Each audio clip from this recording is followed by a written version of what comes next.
Lula se reúne com Simone Tebet para definir ministério. Encontro acontece às vésperas dos últimos anúncios. E você vai ver também. Brasil recebe reforço contra a Covid. Doses de vacinas bivalentes para mais 2 variantes da Ômicron chegam ao país. Em meio às festas de fim de ano, Fiocruz alerta para a alta de casos de síndrome respiratória em todas as faixas etárias. Ataque a tiros em Paris deixa mortos e feridos. Polícia investiga motivação racista. E ainda, um dia depois do encontro de Zelensky e Joe Biden, Putin diz que Rússia quer o fim da guerra. Essas e outras notícias você confere a partir de agora. Olá, boa tarde. Seja muito bem-vindo. Nós estamos ao vivo, agora a 1h03 pelo horário de Brasília. Vamos juntos conferir o que é notícia no Brasil e no mundo nessa sexta-feira, véspera da véspera de Natal. O presidente eleito Lula deve anunciar os outros 16 nomes para a gestão de ministérios restantes na próxima semana. Nessa manhã, o petista se encontrou com Simone Tebet para definir a pasta que a senadora vai comandar.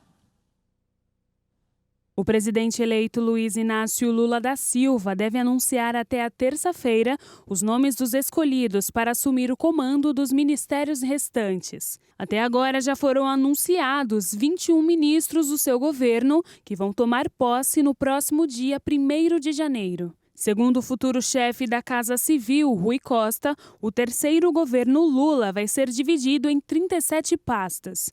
Com isso, Lula ainda deve anunciar nos próximos dias quem serão os titulares das outras 16 pastas. Uma das cotadas é a senadora Simone Tebet, com quem Lula marcou um encontro para a definição da pasta que ela vai comandar.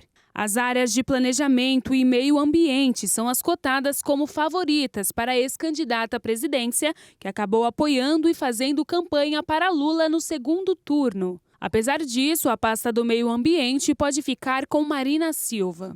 No Ministério do Esporte, a ex-jogadora de vôlei Ana Moser é uma das mais cotadas para assumir a pasta. Moser esteve com o presidente eleito na semana passada.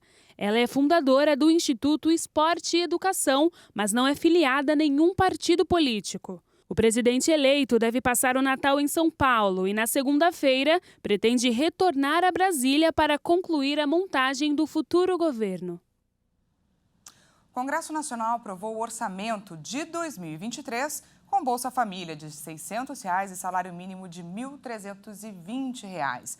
O texto, que também inclui aquela autorização para o pagamento de R$ 150 para crianças de até 6 anos de idade, segue agora para a sanção presidencial. O orçamento de 2023 já havia passado pela Comissão Mista de Orçamento e agora foi aprovado pelo plenário do Congresso.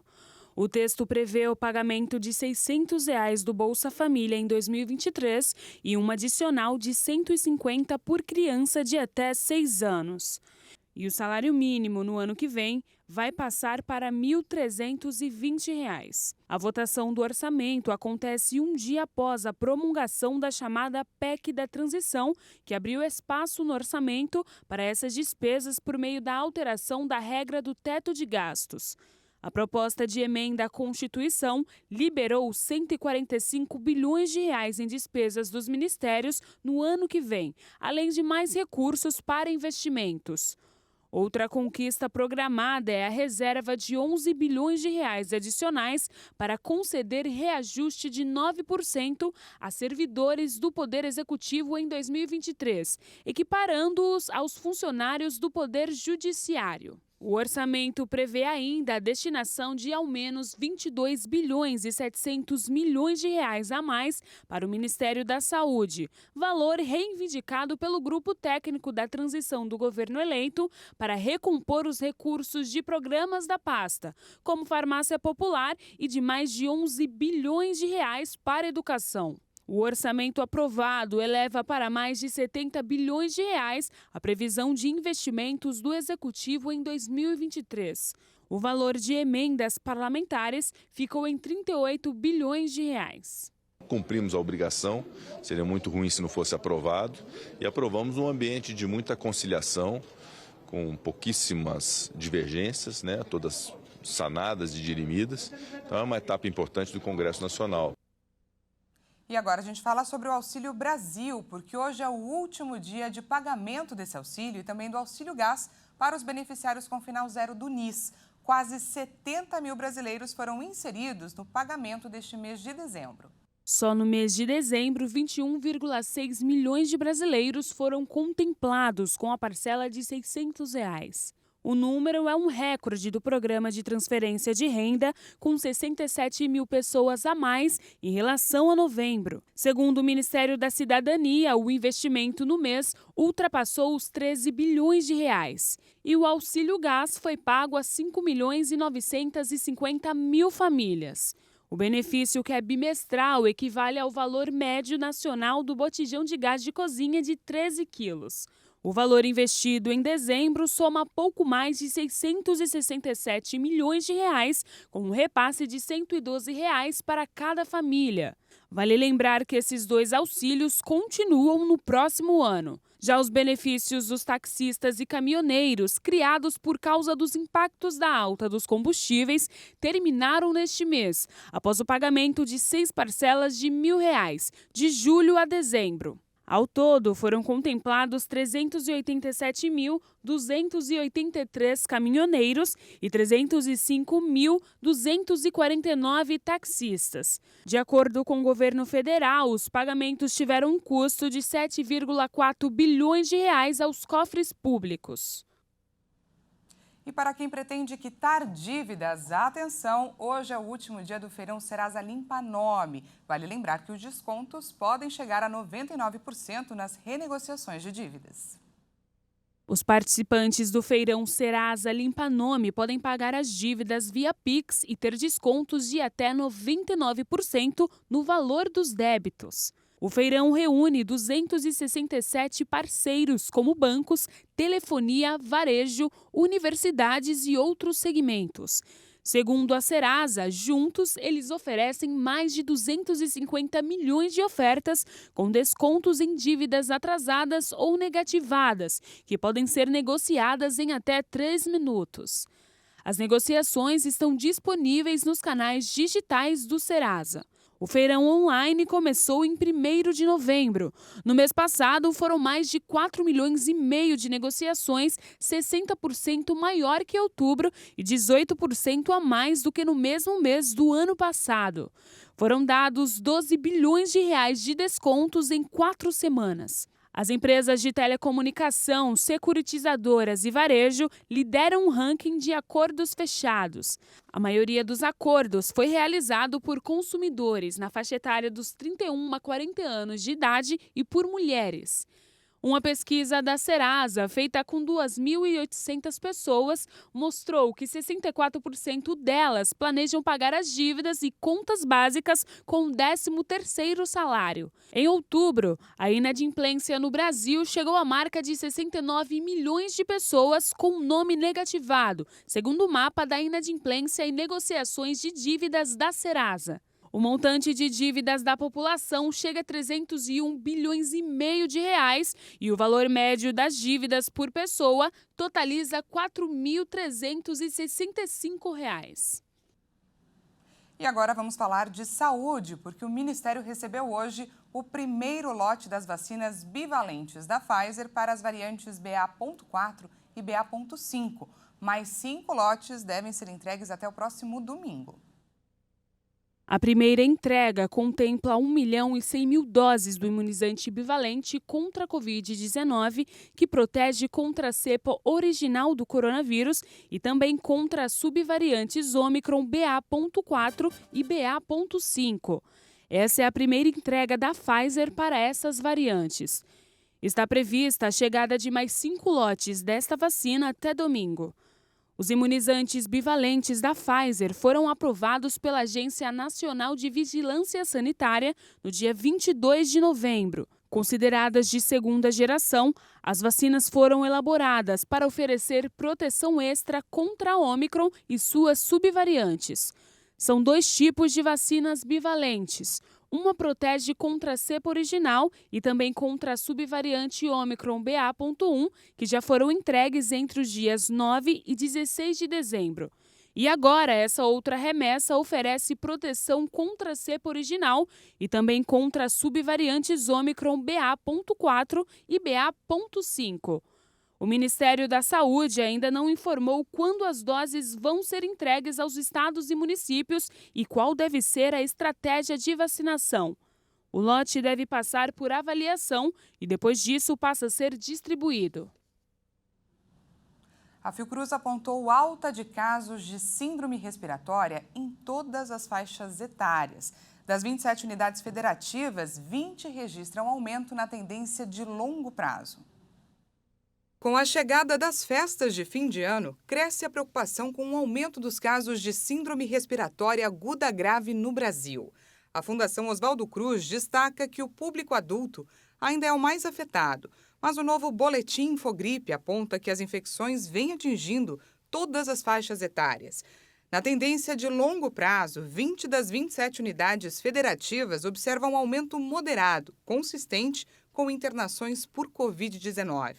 São elas Alagoas, Bahia, Ceará, Distrito Federal, Espírito Santo, Goiás, Maranhão, Mato Grosso do Sul, Minas Gerais, Pará, Paraná, Pernambuco, Piauí, Rio Grande do Norte, Rio Grande do Sul, Rondônia, Santa Catarina, Sergipe e Tocantins.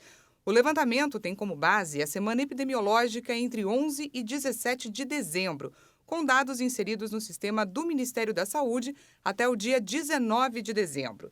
Segundo a Fiocruz, nas últimas 4 semanas epidemiológicas, a Covid-19 representou 80,2% dos casos de síndrome respiratória no país, contra 94,8% do último balanço. Já o vírus sincicial respiratório, que atinge crianças, teve um crescimento importante, passando de 0,5% no levantamento anterior para 8,3% no atual.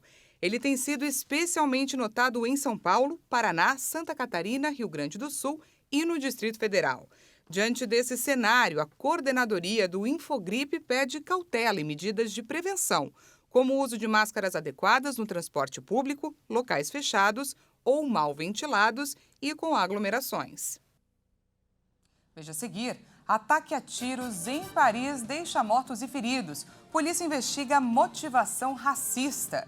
E ainda, um dia depois do encontro de Zelensky e Joe Biden, Putin diz que Rússia quer o fim da guerra.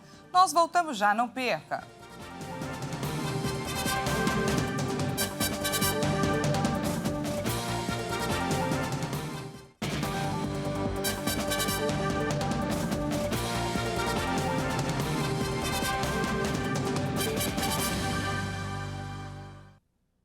Seja bem-vindo mais uma vez, estamos de volta ao vivo, agora 1h17 pelo horário de Brasília. Voltamos com destaque nacional. O presidente Jair Bolsonaro assinou o indulto de Natal a policiais e militares presos por crime culposo.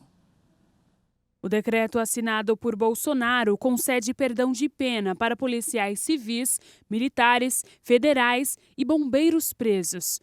Com a medida concedida em período próximo ao Natal, o preso tem a pena extinta e pode deixar a prisão. O perdão foi dado a agentes de segurança pública condenados por crimes sem intenção, desde que tenham cumprido ao menos 1/6 da pena, e a militares das Forças Armadas condenados em casos de excesso culposo em operações.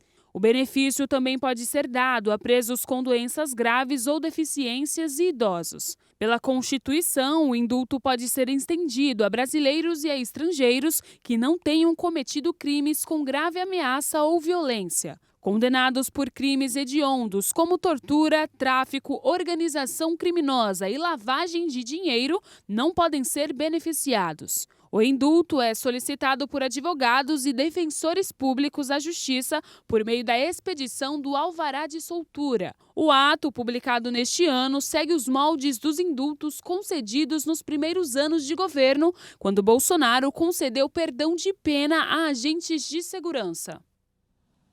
E agora a gente traz atualizações sobre a greve dos aeronautas que segue nesta sexta-feira, após os trabalhadores votarem contra a proposta de acordo. A proposta do sindicato previa recompor a inflação no piso salarial dos pilotos e comissários de voo, mas foi recusada pelos trabalhadores com quase 60% dos votos contrários. Em nota publicada, o Sindicato Nacional dos Aeronautas convocou os trabalhadores associados da aviação regular para dar continuidade à greve, que está sendo realizada desde a segunda-feira por 2 horas, das 6 às 8 horas da manhã. Nesse 5º dia de paralisação, 5 voos que foram programados para o horário e que tinham o Aeroporto Internacional de Belo Horizonte como local de embarque ou de desembarque foram impactados pela greve. As viagens afetadas tinham como destino Vitória, no Espírito Santo, Salvador, na Bahia, Congonhas e Guarulhos, em São Paulo. Além de Confins, as paralisações acontecem também nos aeroportos de São Paulo, Rio de Janeiro, Campinas, Porto Alegre, Brasília e Fortaleza. Aeronautas, pilotos e comissários de bordo pedem um reajuste salarial de 5% e melhores condições de trabalho. E agora vamos para os destaques internacionais. Ataque a tiros em Paris. 3 pessoas foram mortas e 4 ficaram feridas nesta sexta-feira em um movimentado bairro comercial. O suspeito, um homem branco de 69 anos, foi detido e levado para o hospital com ferimentos. O incidente ocorreu na rua Dangyan, perto de um centro cultural curdo, em um movimentado bairro comercial que é particularmente popular entre a comunidade étnica. On était en train de marcher dans la rue, on a entendu des coups de fil, on s'est retourné, on a vu des gens qui... Estávamos andando na rua quando ouvimos tiros. Viramos e vimos pessoas correndo de um lado para o outro. 5, 6 minutos depois, por conhecermos pessoas que trabalham na loja, entramos no local e vimos que tinham prendido um homem idoso e alto. Havia 3 feridos na sala. Aí me pediram para chamar o corpo de bombeiros. Fui eu que chamei o corpo de bombeiros. Fui eu quem chamou a polícia para dizer que havia feridos.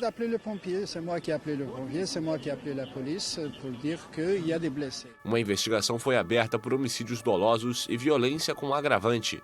Segundo 2 fontes policiais, o autor dos disparos é um condutor de trem aposentado e conhecido por 2 tentativas de homicídio, cometidas em 2016 e dezembro de 2021. Ele não constava, porém, dos arquivos de inteligência territorial e da Direção-Geral de Segurança Interna. O Centro Ahmed Kaya, nomeado em homenagem ao cantor homônimo, é uma associação cujo objetivo é promover a integração gradual da população curda residente em Île-de-France. Após a visita de Volodymyr Zelensky aos Estados Unidos, o Kremlin afirmou que a viagem foi uma prova da falta de vontade do líder ucraniano de ouvir a Rússia. Nessa quinta-feira, o presidente russo Vladimir Putin afirmou que deseja que o conflito na Ucrânia termine o mais cedo possível. Vamos buscar que tudo acabe, quanto antes melhor, claro. Quanto ao que vai acontecer, já disse muitas vezes, a intensificação das ações militares vai levar a perdas injustificáveis.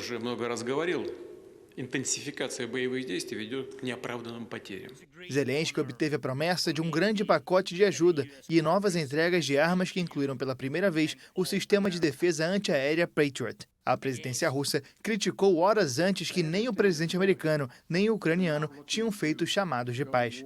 O chefe da diplomacia dos Estados Unidos, Antony Blinken, garantiu que a Rússia não manifestou nenhum interesse para iniciar uma diplomacia significativa para pôr fim ao conflito.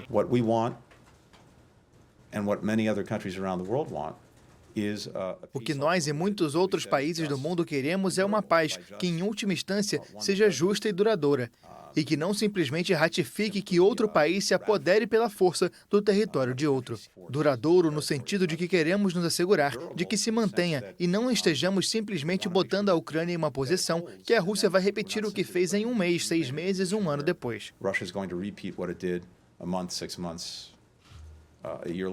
As tropas russas acumularam várias derrotas militares e foram expulsas de Kharkov e Kherson. Desde outubro, Moscou optou por bombardeios às infraestruturas básicas ucranianas, que privaram milhões de pessoas de eletricidade, água ou aquecimento.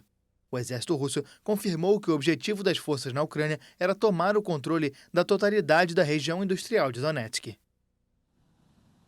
Em plena temporada de festas, os americanos estão sofrendo com as condições climáticas. Uma forte tempestade de inverno castiga os Estados Unidos desde a última quarta-feira e tem causado transtornos em todo o país.